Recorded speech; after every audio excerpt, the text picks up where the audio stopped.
চোখের পাতা লাফালে সামনে অশুভ কোনো কিছু আসছে, চোখের পাতা লাফালে আমার রিজকের মধ্যে, হায়াতের মধ্যে অথবা আর্থিকভাবে আমি ক্ষতিগ্রস্ত হব, এরকম চিন্তা চেতনা যারা লালন করেন মূলত আপনারা ভুলের মধ্যে আছেন।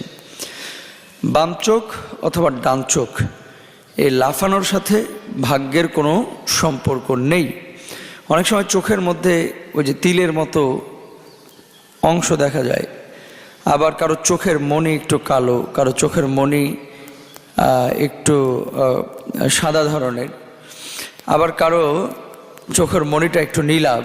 এরকম চোখের মণি দেখেও কিন্তু অনেকে অনেক ধরনের মন্তব্য করে থাকেন, যে মন্তব্যগুলো আসলে সঠিক নয়। বরং আল্লাহ সুবহানাহু ওয়া তাআলা পবিত্র কুরআনুল কারীমের মধ্যে কি বলছেন, আলাম নাজআল লাহু আইনাইন, আল্লাহ তাআলা এই দুটি চোখ তিনি সৃষ্টি করেছেন এবং এই চোখের ব্যাপারেও কিন্তু